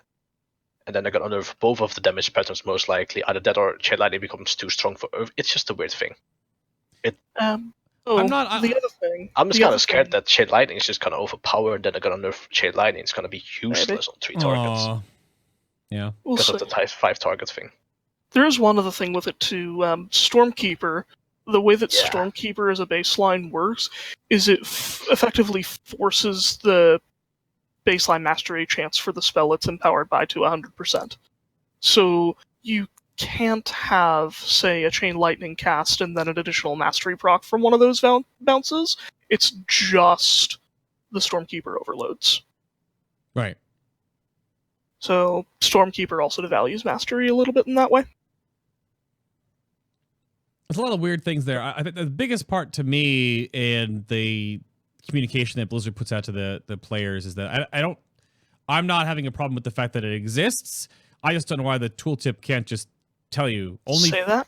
Just say that. right? Just say that Chain Lightning has a chance to overload instead of just having it completely obfuscated from the player base. It's little things like that. It's like the hidden haste scaling on Pharaoh Druids, right? Just nowhere in the game does it say that. It just exists, right? And then when they talk about it in a blue post and players are like, what? Just put it in the game. Just say it. Would be nice. Would be very nice. So there's a couple of questions I'm pulling that I'll use in the BTS show, actually. Northern Man, we talked about Ascendance a whole lot earlier in the show, but your question is Ascendance just in the wrong place in the talent tree? No. No. No? There's just so many talents about lightning bolts, like spread across. I don't think you could ever really make it work perfectly. Right. I think Ascendance fits properly in the spot that it's in. It's just too weak. I could stick it probably with, in a world where you flipped, say, Ascendance with the weakest talent line on the tree, which I think is the level 60 line, the Master of the Elements line. It's 45. None of those talents give you DPS increase. Yeah, that's fair. Yeah, flip it with something on the 45 line, but, like, I don't know, static charge on the level 100 tier instead of Ascendance, then it'll work. It's just but even if I were... Sorry. No, it's just... It's weird to me because they went back in and kind of updated a bunch of the cooldowns that were on the global, but they didn't touch Ascendance for any of us, except Resto. Resto has the heal when they cast Ascendance, but there was nothing for, like, Enhancement doesn't get when we cast Ascendance, we get a Stormbringer proc. Or Elemental, when you cast Ascendance, maybe it would Flame Shock your target and proc Lava Surge. None of that. It just doesn't, you cast it, you wait, and then you start casting.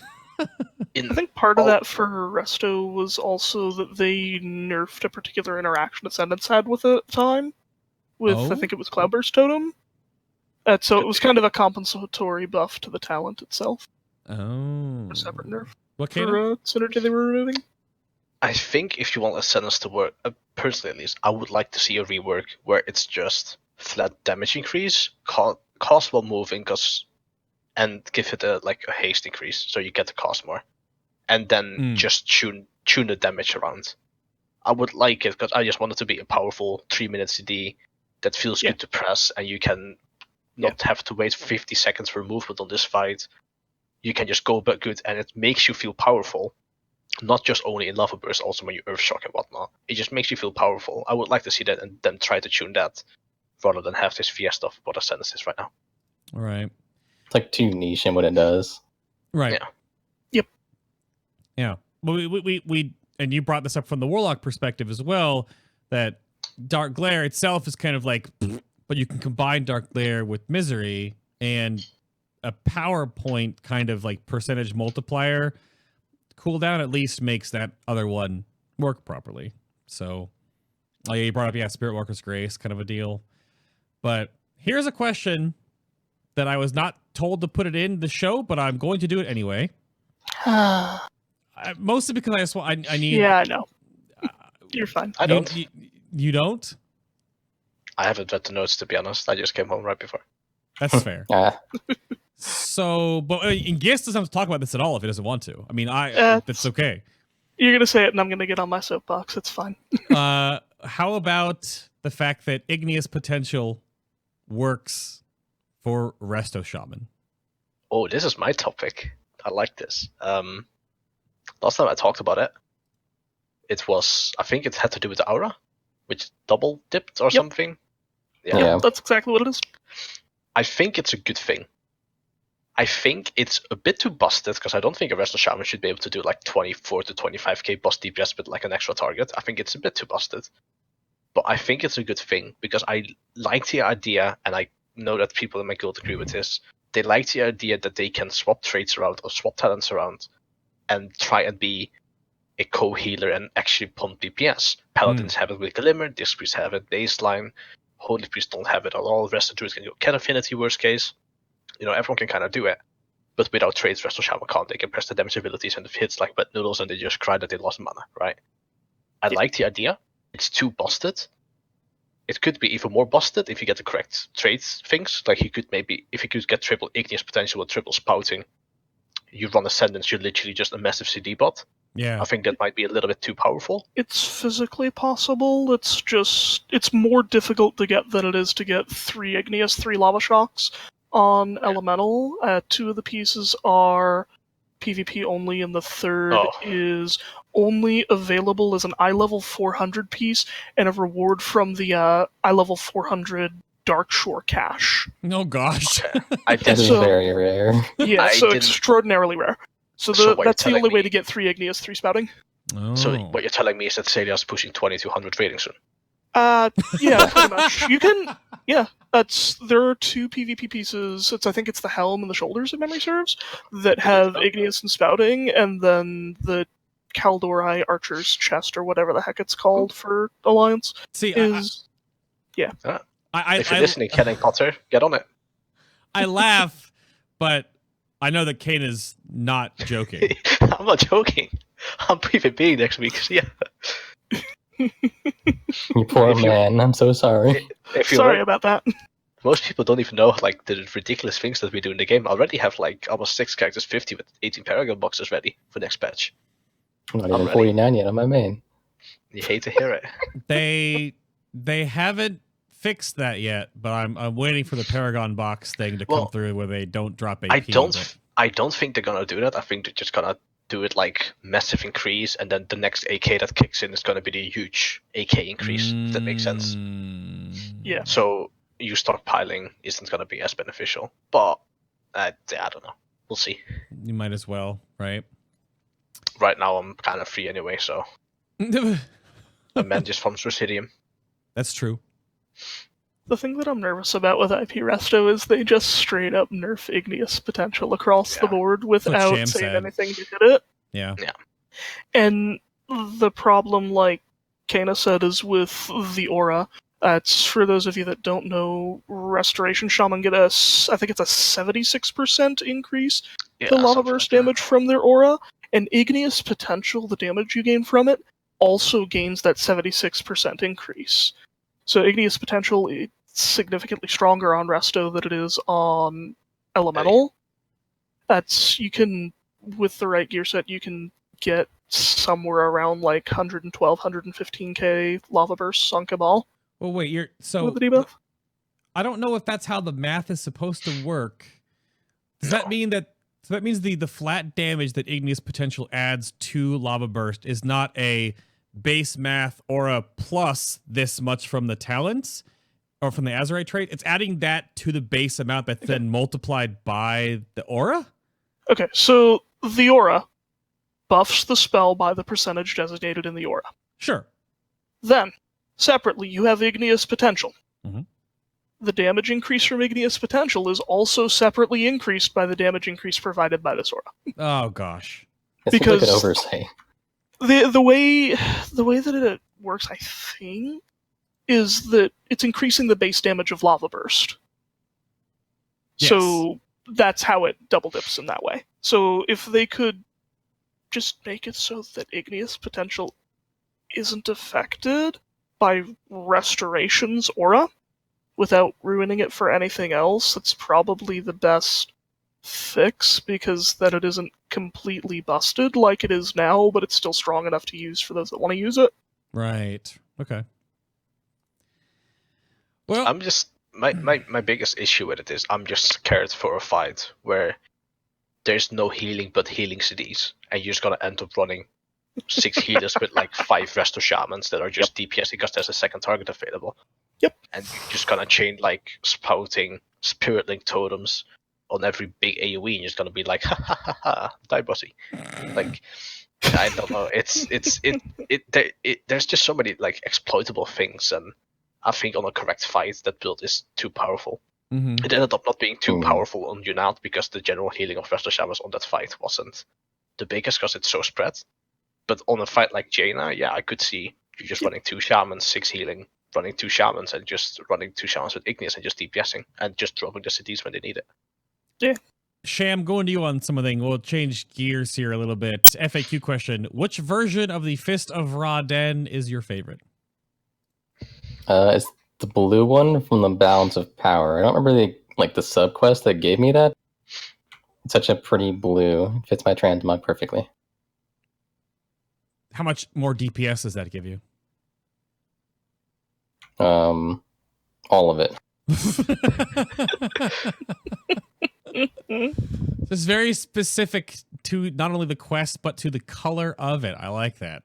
Guess That's which one? It's a plus 15, by the way. Complete a level 15 Mythic Plus dungeon is how you get that particular one after you complete Balance of Power. For me, it's the baseline hidden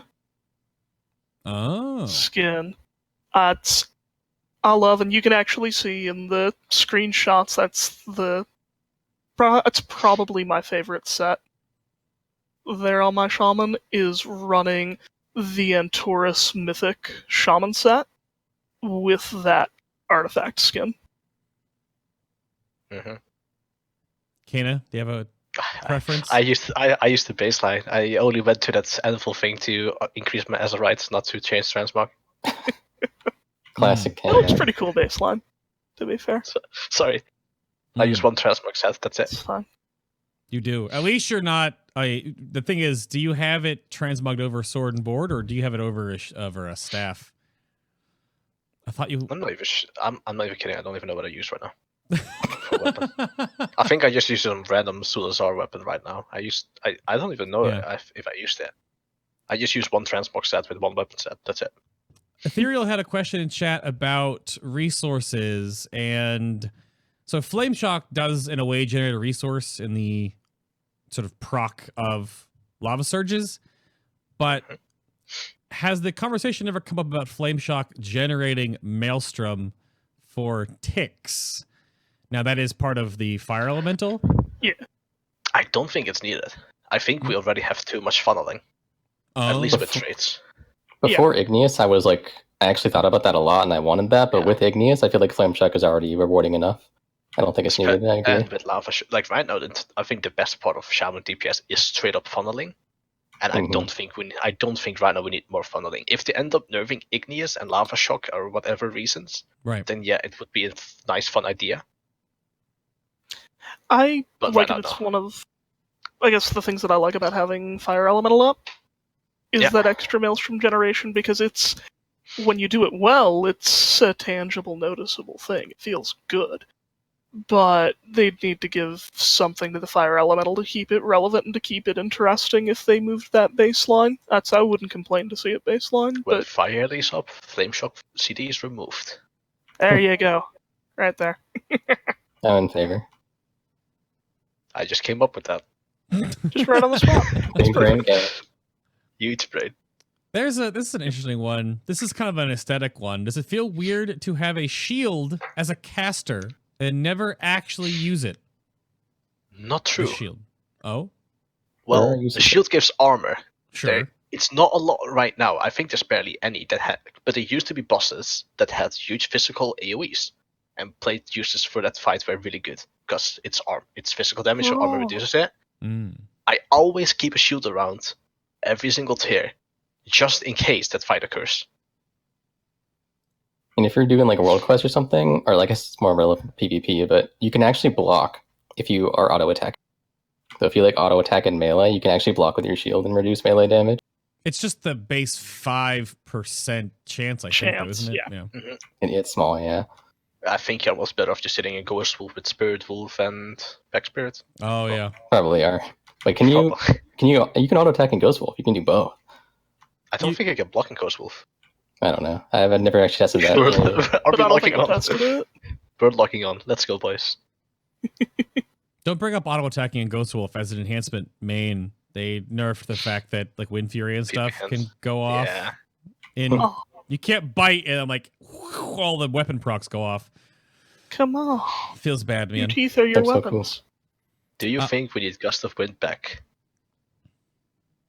Hey, Yes. I'm not gonna. I can't diminish the opening part of the show, so I'm not gonna go to that scene. But I think it was unanimous that it was a yes. Yes.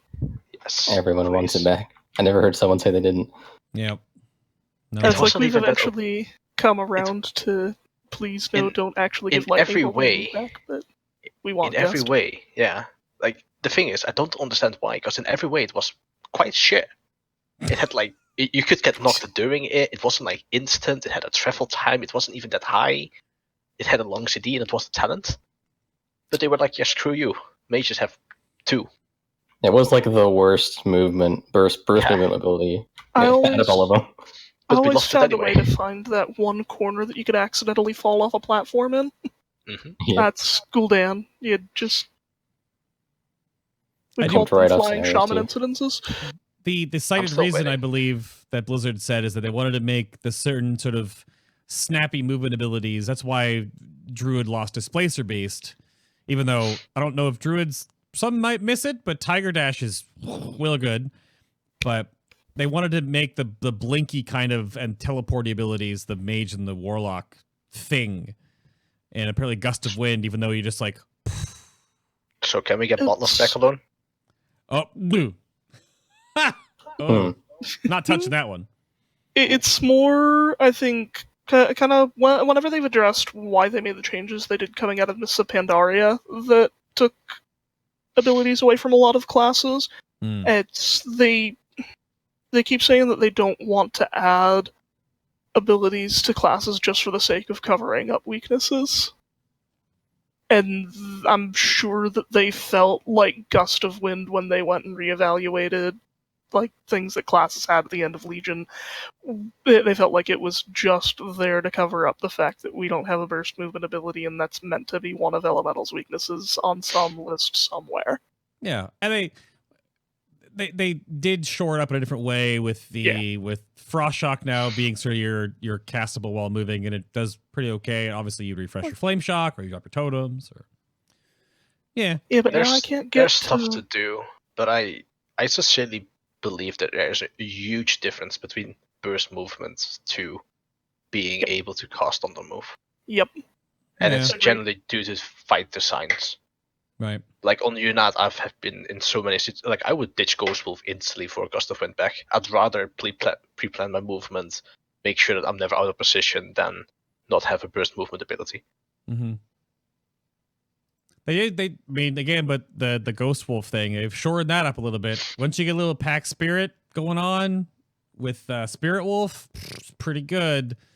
Even though at the beginning of the expansion we were like, Spirit Wolf is garbage, but then now we have the ticking heal in it, or if you get some Visage going on there too in your Spirit Azeroth Wolf is traits. great in PvP.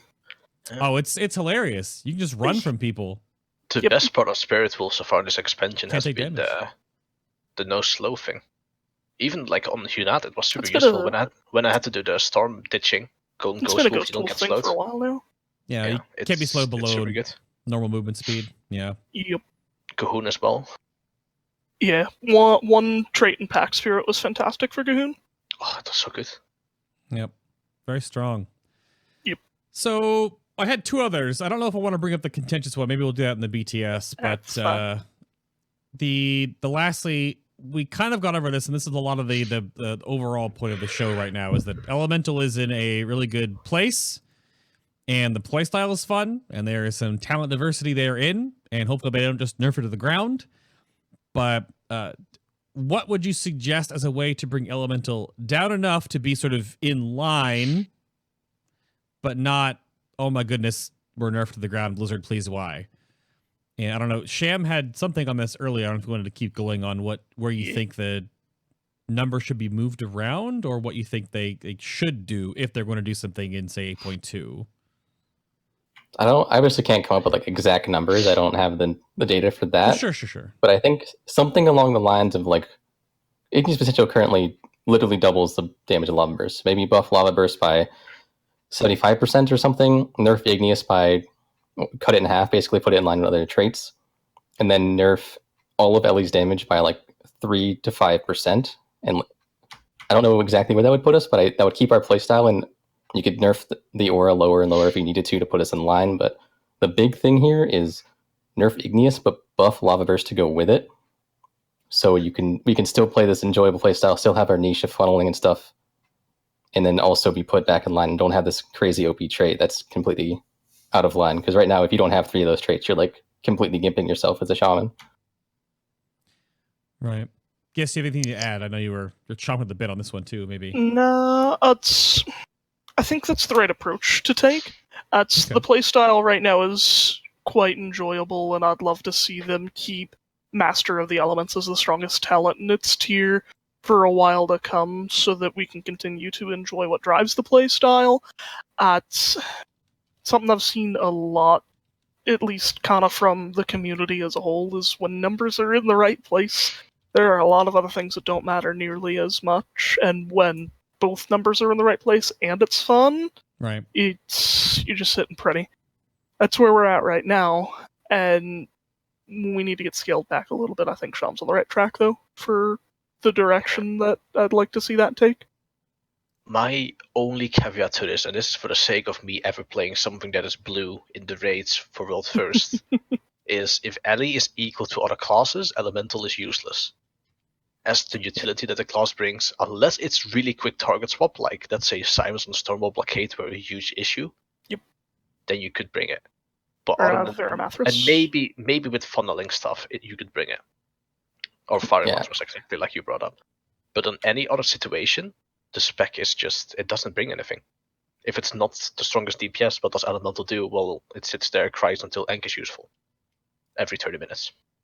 So, and all even of our then, Enk totems, combat dresses, they make it a lot less valuable. So I would like them to see actually touch on that, maybe speed rush totem baseline or something like Stampeding Roar is, and maybe just a talent to increase it in some usefulness. You make it a 3-minute CD, like lesser movement speed 50% or something. I don't know. Just give us something to be somewhat useful. That's the soapbox I think many people in the different parts of the Shaman community have brought up, that why are our totems talents? Any totem they want to give us as utility should just be in the kit, period. There could be some talents that like improve and enhance a totem we already have, but every single totem we have in the kit should come from the base kit, period. Mm-hmm. I would love Windrush baseline, actually. Yeah. Yep. Yep. It's always useful, but it's never needed. But if you always had it, there would be so many points where people would be like, "Oh, this totem would be so useful here." Like Cayna, you might have actually just took an Alley Sham because it would have done good DPS, and the Windrush would have been super useful for intermissions. Yep. And all the raid movement. But the class doesn't really have it, so it's like, Chaying brings it up as a small notice of that by Blizzard, where they were just like, "Oh, let's give them back Earthbind," because duh. So we got Earthbind back, but then we have a slew of other potentials across the board that, outside of maybe like Ankh Totem as like a super cooldown oriented slot for Restoration Shaman, but even that, it still feels like any totem should just be part of the kit. Yeah, and it's about being a good player to make it useful. I don't think any other shaman really uses Earthbind. I do. I use it on Stormwall Blockade when the Eds are about to spawn and I don't see a Blizzard down. Earthbind, just to make sure it gets instantly slowed. Oh, I Frost Shock, but that's just me. Usually but then you have to use a GCD. Exactly. It just plays about moving. I'll throw it down specifically when one of my mages is screaming about, "Oh god, I'm about to get picked by a siren." Yeah. Like, there's so many small situational things where the totems come, and I would like you said, I would like to see back using Tremor sometime, like going into the testing of Rusky Boy, and then being like, wait, this is a charm. Let me test it. You place it down, and then the entire the raid begins to cheer, and then you can't sit for the testing because you're sick anyway. That actually happened, but I don't know. It's fun, and I wish they did it more. How about some soapbox, some end bits and pieces here? What do you guys have? I don't know who wants to start this out. Gist, you were the fresh meat that opened the show. Now you're seasoned, an hour and 40 minutes in. What do you want to leave the community with? Do you have anything you want to any bit of last minute ranting or words of wisdom that you want to impart? We already went into my big soapbox rant with Igneous Potential Shaman there. I'll say definitely. That's for anybody that's watching that's thinking about trying. Definitely pick it up. It's not gonna get much more fun than it is right now, and this is definitely one of the better iterations that the spec has had over time. So I don't know. That's gonna be my big shout out, my big thing. Pick it up, play it. Gonna have a blast. A really bad joke to bring up Elemental Blast there, but no one takes that anymore. Hey. Oh, Hey. Sham, how about you? You make me sad. We covered a lot of the things I wanted to talk about here for sure. I don't know if there's anything else I really wanted to go over. I guess just touch on what Cayna said about the tuning. It's like all of our utility is like kind of, it's like useful in some situations, but it's like so broad that you never really need it for the most part. So like our damage has to be top tier for us to ever really be super useful. Just to like. Oh, I wanted to interject. I would think the only thing that we didn't talk about on the show at all was Thunderstorm. I just haven't had any situations where we could really use it lately. Fair. It's like, it's one of the worst knockbacks because it's so hard to control and you have to be in melee to use it. But when it is useful, it can be really useful. Yeah. Occasionally somewhat useful on like Mechatork or I don't know if it's ever really useful on or not. I haven't gotten to go through that on Mythic yet, though I've punted ads on Heroic. I use it on Megatrack to stun streamers that are talking to chat mid-fight. Good strat, actually. I like that. It's really true. Sorry. It's pretty good on the Uu'nat trash when you're all mind controlled and you send your entire raid to Kingdom Come. That's pretty good. I've never killed that trash, so didn't get to experience that. You always get mind controlled while running, so you just knock everyone back. Oh. I've done that many times. Gotcha. But Cayna, do you have anything you want to end with? Make Anchor set on after fight. Give it a death cap, so you can overkill. Make speed totem worse, but baseline. Give Gust of Wind back. Tune the damage good. Elemental is a useful spell. Congratulations. Or useful spec. Congratulations. I actually really like the Ankh overkill. That should be in the game. It should be Ankh totem, but on yourself and always there. Baseline. This way you can't exploit mechanics. If you fall off the edge, you can see you falling off the edge twice. Because you don't have Gust of Wind. And otherwise, other than that, it's might be a little bit broken, but I think a spec that doesn't bring anything special, it will be useful on. That's the weird part about a lot of those mechanics that save you from death because they can't. What's it called? Is it called massive damage in the logs or whatever it is? Yeah, something like that. The overkill. I mean, I think their big argument was always like, oh yeah, you could use it every single pool on a thing, and then always the argument on this meteor, and then the argument was, well, yeah, cheat death also does that. Yeah. Or bubble also does that, and sometimes cheat death or bubble doesn't work because the damage output is too high. And I understand that maybe sometimes it can be scary with sacking mechanics with certain debuffs, but they already have fixes for that. Because look at the Torment in phase 3, goes on the Shaman.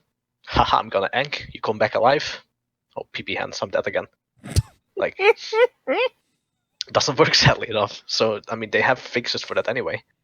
So yeah, I think it's a good thing, and I would like them to try it. And if it becomes too exploitable, then well, if it's that exploitable, maybe your raid encounter isn't optimal designed anyway. But I think you can put it there, and I think it will be quite safe, and I would like it. Yeah, personally. Chat something Cloak of Shadows. Cloak keeps getting hit by nerfs, though. I mean, 2-minute cooldown from back in the day when it used to be 60 seconds doubled, and what it works on. I would like to see Cloak on a 30-minute CD and cheat death on a 30-minute CD, and then see how the rogue community goes. No resetting. Gotta go to end time. And exactly, just think of all these cheat death mechanics, and I mean they've already done a couple of things with the Demon Hunter cheat death, not resetting or something in certain situations. Yeah. And things like that. They're already doing it. I could even be fine with a 5-minute CD or a 10-minute CD, but 30 is just too much. And I think you saw it got pretty crazy when you consider that you maybe have 3 shamans on the bench like we had, and we were discussing should we just rotate them in between pools. Oh, that'd be awful. Why? I mean, you literally just get maybe 1% DPS difference in the raid or something, but it's screw it, we think. Why not? It's so weird. All right, which one of you is going to get lucky enough to be in for the kill? Oh yeah. Oh, Basically that. Oh man. There's some good stuff there. I like how the over under though of Elemental right now, sort of how Gist summarized it, is that it's in a really good place. Some of the numbers are a little wonky, as that's been permeating throughout the show, but damn fun. Yeah. And that's not something we've heard very often with the DPS specs so far in BFAs. A lot of them are just like, it's a downgrade, but not in Elemental's case. You don't want to know how it felt swapping from Elemental to Affliction. To Affliction? Oh, you... I literally cried myself to sleep that evening. It's very boring to watch too. I'll give you that. It wasn't the most fun to play either. The most fun we had was just like trying to figure out where everyone had to place their portals pre-pull. That was like the puzzle. That was fun. did you end up making a pentagram with them? No, we made spaceships and stuff. Oh, there you go. Yeah. Spaceships and airplanes. I mean, that's all we got. There's some more we'll talk about, but we'll save that for later. I'm hitting this button over here that signifies the show has wrapped. So thank you very much for tuning in to episode number 188 of Final Boss TV, the Elemental Shamans today, the Rise of the Storm Chef. Again, my name is Adam K, aka Bay. We're on the table here again. The fresh meat, now seasoned. We had Gistwiki. You can go follow Gist over on Twitter and go check out the Wowhead guide he has put together. Thank you for your time on the show today, sir. Thank you for all the work you do for the Shaman Discord community and the guide stuff. Appreciate it. Thank you for being here. Yep. There's also Glad to be here. There's also Sham, who does stuff. Yeah, true. That's It true. is. I like the wave. I just waited for the wave to please. Yeah. You can go watch him over on his stream at Nasam, not Sham at all. Somewhere in there. Did I ask you about where that name came from? That's just like really old, isn't it? I randomized a night elf male name and then changed one letter. I don't remember what the letter was. And then I just went with it. There you go. Close There it enough is. to mine is straight from Google Copy. Well, thank you for making the show possible today. Shout out again, of course, to Sato, who couldn't be here. But we have his notes. So hopefully you've made him proud. Cayna, Hope so. back over to you. That's- Just Cayna at Twitch, on Twitch. Yeah. Cayna Wow on Twitter, of course. Thank you for being here again, sir. I like it was funny. I sent the tweet out for the show slate, and you just immediately DM'd me. You need a guest for this show? Yeah, I mean, I think we were. Yeah, it was on the Method show, right? And we were talking about it. I sent the tweet out, and we were prepping for it, yeah. And you just were like, Yeah. hey, you need a guest? Yeah. So when's the Shadow Priest? I don't know. Joking. Not I'm on the slate joking. right Wait now. up, right? But appreciate it. Get Go Kevin. keep being your well, we put you on the show. You're just a customer. Yeah, exactly. Like to the Shaman Cook restaurant as well. Yep. The He has mail pretty good server. ideas every so often, though. Exactly. Again, thank you for having me. That was fun. Absolutely. Again, next week is Feral Druids. Let me double check. Guests for Feral Druid. We have Zan, Guilty, and Hippo next week. Talk about Feral Druids. To sort of put a back and forth, even though Club Camel just used a Feral Druid on Uu'nat for the US and Alliance World First. So hey, Shows the what Cayna? shows the NA competition right now if a Feral Druid can grab it for US first. Ah! Oof. Heavy Hoof is really good, okay? Thank you very much for watching. Have a great week. And we'll see you here next Sunday. Or, of course, if you missed the episode, iTunes, Stitcher, Google Play Music, or on YouTube. So that's it. That's everybody. And, bye. Wave. Wave bye. Cheers. Bye. Gist, are you Could be waving? waving to you. We can't see. Yes, I am. I am waving. Okay. Appreciate it.